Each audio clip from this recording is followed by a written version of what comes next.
cross-border interactions to address global concerns continue here in Seoul, a day after the G7 summit in Hiroshima, as President Yoon Suk Yeol is sitting down with European Commission President Ursula von der Leyen and European Council President Charles Michel today at the Yongsan Presidential Office. So what are the issues on the agenda of these talks? What was addressed during President Yoon's meeting with Ukrainian President Volodymyr Zelenskyy in Hiroshima? And what was agreed during the G7 summit with regard to Russia and China? Welcome to Issues and Insiders. The most recent platform for global effort to better tackle broader security concerns has been deemed productive by pundits, especially in light of a surprise in-person attendance by Ukrainian President Volodymyr Zelenskyy, who sought to broaden support for his country's defense against Russia's invasion. Now, for more on the latest diplomatic developments, I have Professor Min Jeong-hun from the Korean National Diplomatic Academy here in the studio with me. Professor Min, it's been a while. Welcome back. Yeah, my pleasure always. I also have Professor John Nilsson-Wright at the University of Cambridge live on the line. Professor Nilsson-Wright, it's a pleasure to have you with us. Great pleasure to be here too.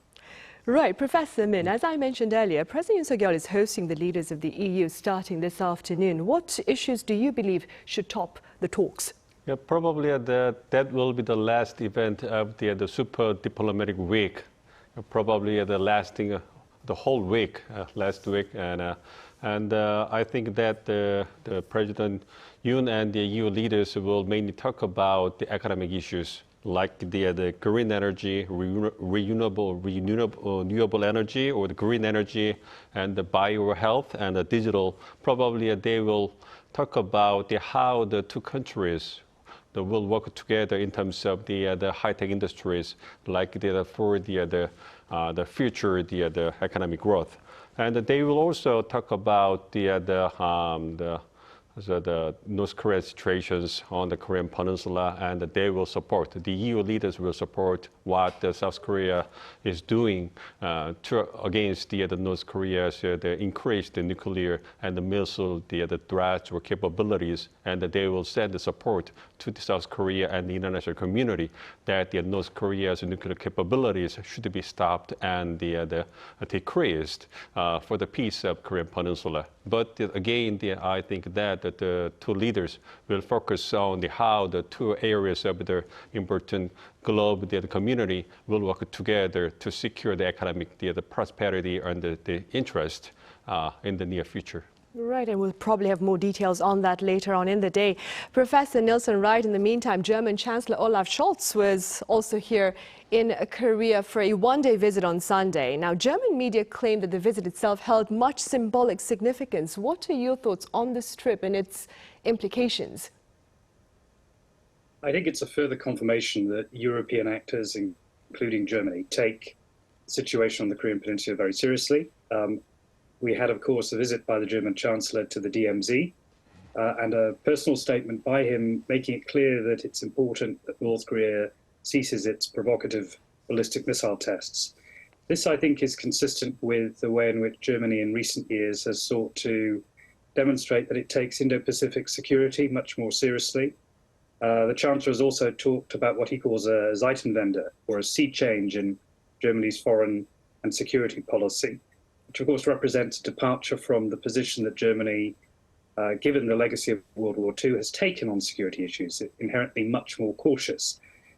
We've seen, as a result of pressure from the United States and the Biden administration, Germany now is providing substantive military support to Ukraine in its war with Russia, the provision of heavy armaments, Leopard 2 and Abraham tanks. But there are limits to how far Germany can go in terms of materially delivering on some of those promises, particularly in reaching the so-called 2% of GDP spending on defense that NATO members typically endorse. And there is a question of timing. How quickly can Germany build up its military capacity over time? And that's, I think, perhaps important in understanding the agreement between the German Chancellor and your president. I understand that there has been a commitment to establish a new military pact, which will strengthen cooperation between the defense industries, the two countries, potentially going as far as sharing military information. And all of this, of course, on the back of the G7 summit, is hugely important given the G7 communique's underlining the importance of standing up to the risk of nuclear proliferation and, of course, the threat from the DPRK. So this, I think, is a sign of greater convergence. Of course, it's not the only set of issues that matter between Berlin and Seoul. Also, there are important areas in terms of economic cooperation. We've seen that in the discussion between the two leaders, particularly on the issue of climate change, hydrogen, chips, clean energy. All of this, I think, is a very positive indication that the two countries are increasingly on the same page in addressing both regional and global issues. Right, indeed.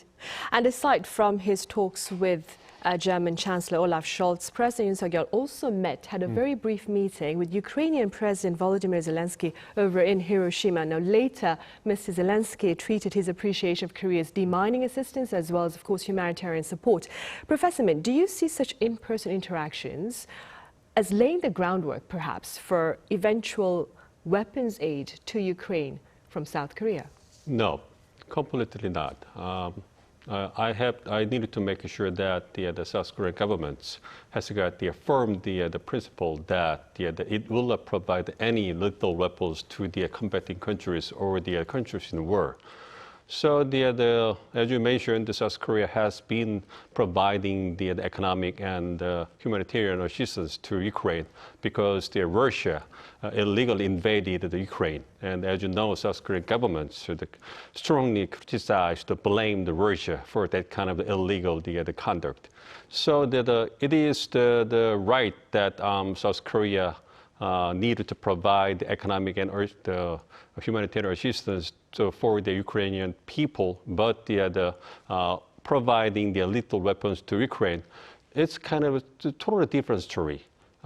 If we consider the importance of the South Korea's relations with Russia. Personally, I think that Russia made a pretty bad decision in terms of the invading Ukraine for any kind of the persuasive reason. There's no convincing reason to attack so Ukraine by Russia. But anyway, just regarding the national interests of South Korea needed to manage its relations with Russia because Russia has been one of the powerful countries around the Korean Peninsula and entire history, and it still exerts some kind of the influence over the North Korea. So the South Korea needed to maintain the favorable relations with Russia for its own national interest. So taken together, I don't think that providing Ukraine kind of with the little weapons, it should not go over the national interests of South Korea in terms of managing its relations with Russia. So at this point and for the near future, if there is a serious change in terms of Ukraine war, like the massive civilian massacre in Ukraine by the Russian soldiers, or the serious the international law, the violation by the Russia. So if there is a serious situation where the South Korea cannot maintain its status quo, the relations with Russia, and the need to support Ukraine by any means, then we can see that some kind of different policy changes by the South Korean government. Otherwise, I think that South Korean government will maintain its policy, the principles that it will not provide any country in war kind of for the lethal weapons. Right. Meanwhile, Professor Nilsson-Wright, do you believe President Zelenskyy's in-person presence at the Hiroshima G7 summit may serve to perhaps broaden support from the global South for Ukraine in its war against Russia? I think President Zelenskyy's presence at the G7 summit was hugely important.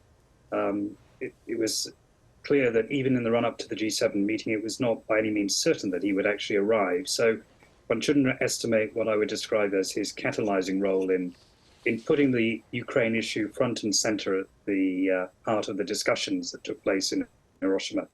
But in terms of broadening support, I agree with Professor Min that it's going to be difficult because individual countries have different priorities when it comes to thinking about their relationship with Russia. The G7 summit hugely important in terms of the actors who were there. But the G7 itself only represents about 40% of global GDP. And it was for that reason that Prime Minister Kishida was intent on inviting other countries, including Brazil, India, Indonesia, and of course, very importantly, in terms of our discussion, South Korea. Mr. Kishida was very keen to bring in those actors, I think, in order to see how far it might be possible to strengthen support for the allied efforts in Ukraine. Prime Minister Kishida has been, for a Japanese prime minister, very forthright in speaking out against Russian aggression in Ukraine. But for other countries, India, for example, has actually increased its trade relations with Russia since the start of the conflict, particularly in the form of oil imports. India depends heavily on Russia for its own military assets, concerned about the rise of China in its own neighborhood. And therefore, I think you see a natural cautiousness about how best to approach the Ukraine issue.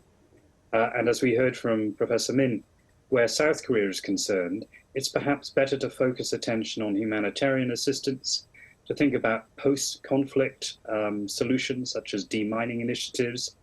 We saw also last week an important meeting between the wife of President Zelenskyy and Foreign Minister Park Jin in Seoul. And those discussions, of course, highlighted the role in which other countries can play, perhaps a supporting capacity. It's perhaps also maybe, I think, worthwhile thinking about diversification. Now, when it comes to South Korea and other members, what might be broadly termed the Global South, such as India or Indonesia, it's in regional security areas where there might be cooperation. We saw a meeting between Prime Minister Modi and President Yoon on the margins of the G7 summit. This year is the 50th anniversary of bilateral ties between India and South Korea. And I think it was significant that there was a lot of talk about military cooperation. But that's less focused on the Ukraine, more focused on consolidating areas where the two countries can work closely together. So I think we'll see more of that. And there are real limits on how far the entire global community can seek to provide military assistance to Ukraine. Right. But for the time being, though, the G7, it's vowed to cut off Russia's ability to finance and fuel its war in Ukraine by imposing additional sanctions, Professor Min. First, what are some of the new sanctions proposed by the G7, and what can you tell us about Korea's role in the sanctions campaign thus far? Well, it is true that the G7 countries put the new sanctions against Russia at the G7 summit, but I'm not sure what kind of impact or consequences the new sanctions will have in terms of the pushing Russia as moving the troops out of the Ukraine, because the Russia has got the serious levels or the degrees of the sanctions from the Western countries, and but the Russia has shown a very good degree of adaptability to the Western sanctions. So as the Professor Nilsson-Wright mentioned, India increased the import, the field oil import from Russia recently, and the same situation for China and many other the countries in the world, the developing world countries. They increased the trade with Russia. So Russia and recently, one of my friends and the colleagues went to Moscow, and she was surprised to see that there has been no impact of the Ukrainian war to the people in Moscow. They just enjoyed the stable lifestyle there. So it shows that although Russia is suffering from the sanctions from the Western countries, it still manage its economy pretty well. So at this time, as you mentioned, the G7 countries put more sanctions, like the United Kingdom imposed sanctions on the 86 people and companies in Russia, and the U.S. also put the new sanctions against individuals and the organizations across the 20 countries who helped Russia's evasion of the sanctions. But still, Russia is surviving from the sanctions. So we will see how much impact with consequences the new sanctions will be imposed to the survival of Russia in terms of the war in Ukraine. Right, and Professor Nilsson-Wright, as Professor Min here in the studio has mentioned, there have been quite a lot of questions about the effectiveness of these sanctions on Russia. How do you respond? Well, I suppose one needs to think about what the purpose of sanctions is. If it's an effort to change opinion in Russia and to degrade Russia's ability to wage its war in Ukraine, then there are, I think, legitimate questions about the long-term effectiveness of that. And that's partly a reflection, I think, of the role of emotions and political propaganda in Russia in terms of consolidating and bringing public opinion on side, and disinformation. That's very hard to combat. Sanctions themselves, as we've seen in other security predicaments, most obviously with North Korea, have at best a limited role. But they do also have a role in terms of declaratory policy, in terms of underscoring the commitment of Western countries to maintain their position on Ukraine.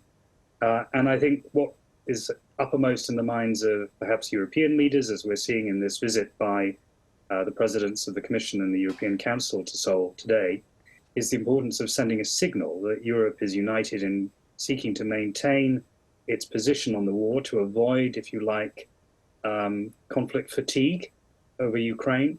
There are real, I think, practical constraints. If you take a country like Japan, for example, under Prime Minister Kishida, as I mentioned earlier, Japan has been quite forthright in its public declarations against the aggression by Russia in Ukraine. But when it comes to energy dependence, 10% of Japan's natural gas is derived from its contact with Russia. And so, for very self-interested reasons, there are limits to how far individual countries can go in imposing sanctions. And as we've already heard, when it comes to South Korea, this is a real concern, partly because, of course, of those regional priorities when it comes to dealing with North Korea. I think it's probably worth underscoring that we've seen statements from European representatives. Maria Castillo-Fernandez in Seoul has said that sanctions will continue as long as it takes, in her words. And that's really, again, to reiterate what I said earlier, the importance of keeping the Western alliance together. Ultimately, this war will have to be resolved and decided on the battlefield. We've seen already with the controversy surrounding the standoff in Bakhmut, concerns about to what extent Russia's military forces there have been able to make progress. President Zelenskyy in Hiroshima was very concerned and keen, I think, to emphasize that this is still a dynamic, fluid situation. We've seen an announcement by President Biden that he's now willing, finally, to provide support for F-16 fighter planes. I think this is an indication that this is still a finely poised conflict. There is hope that eventually, if the Ukrainian military is able to make progress on the ground, this new technological support in the form of F-16 fighter aircraft will allow, ultimately in a post-conflict situation, Ukraine to maintain its own security. But we're obviously a long way from that situation, and therefore it's important to keep public opinion on side, and that's why these statements on sanctions are so important. Right. And moving from Russia to China, quite contrary to earlier skepticism, Professor Min, the G7 members, they were able to come up with a solid show of solidarity, well, a tangible show, that is, of solidarity with regard to China. What are the implications of this stance, do you think? Well, one of the most interesting thing that I found from the G7 summit regarding China is that the Biden administration begins to use the interesting term de-risking of China instead of decoupling of China in terms of the global supply chain. It means that the Biden administration has been a little bit changed its policy of China considering the subtle positions that the allies and the partner countries have over China, like the European countries, each European country has got different national interest in relations with China, like the Germany and the France and Britain. They have a different interest over the China. And the same situation for South Korea and Japan and other countries. Although Japan is working together with the United States in terms of tracking the rise of China, but it still wanted to maintain a good economic relations with China because China has got a huge market and it has brought up the pretty important economic interest for the Japan. And the same situation for the South Korea. And the similar situations for the European countries, including Germany. To think about the situation of Germany, it is the largest European country in terms of maintaining the economic cooperation with China in the whole European continent, and the similar situations for the major European countries. So it's a little bit different to see that the European countries, G7 countries, has got the solidarity in terms of the blaming Russia in terms of invading Ukraine, although there are some kind of limitations that of the sanctions against Russia. But regarding China, they got a little bit toned down the message there against China. Of course, they got some kind of agreement in terms of making clear the voice that they are against the unilateral status quo change by force by any country. Probably it targeting China, but they don't want to so probably designate China in the statement. But they also mentioned that the Taiwan issues, Taiwan threat issues should be resolved peacefully. Okay, so they put the importance of diplomacy in terms of resolving Taiwan issues. It means that they have the indirect interests or the influence of Taiwan threat issues. So it means that they want to maintain the favorable opinions and situations with China. So a little bit different in terms of dealing with the China issues over the Russian issues. So here the Biden administration want to maintain the better relations with China. So recently the President Biden mentioned that the United States will resume its diplomatic relations with China, and they will have the better situations in dealing with China. Probably the secretary, the Blinken will meet its the Chinese counterpart sooner or later. So we'll see the better situations in terms of the relations between the two world powers. So I think that the G7 summit statement regarding China shows that these kind of the little bit different situations with China by the G7 countries. Right. And very briefly, Professor Nilsson-Wright, some scholars, they've been underscoring the term economic coercion that has been used in the communique by the G7. Could you explain the relevance of this term with regard to China for us? Yes, I mean, very briefly, this again comes back to the question of Taiwan. You'll remember that not so long ago, Lithuania was punished by the Chinese for ostensibly supporting Taiwan and Taiwan's own desire to protect its own territorial integrity. This reflects, I think, the difficulty that states have in engaging with China because of its huge economic importance. Countries like Japan, for example, very concerned about the security risks in the East China Sea and also the status of Taiwan. But the business lobby in Japan, of course, hugely dependent on trade with China, as the United States administration has, I think, emphasized. Its intention is to cooperate with China where it can, but compete where it must. And the competition, of course, comes back to these big security issues. I think the communique is important, the G7 communique is important when it comes to China, because for the first time we've had this economic statement as a standalone document. And the G7 members have committed to establish a new coordination platform on economic coordination in response to these sorts of efforts by China to pressure other countries. The real question is how will this new mechanism operate if China is minded to do something similar to what it did with Lithuania, and that remains an open question. Right, I suppose only time will tell us then. All right, Professor Nilsson-Wright, thank you so much for your time and your thoughts today. Okay. And back here in the studio, Professor Min, as always, thank you very much for your insights. Thank you. Right, well, on that note, we end this edition of Issues and Insiders. Thank you for watching. We return same time tomorrow. That is Tuesday. Do join us then.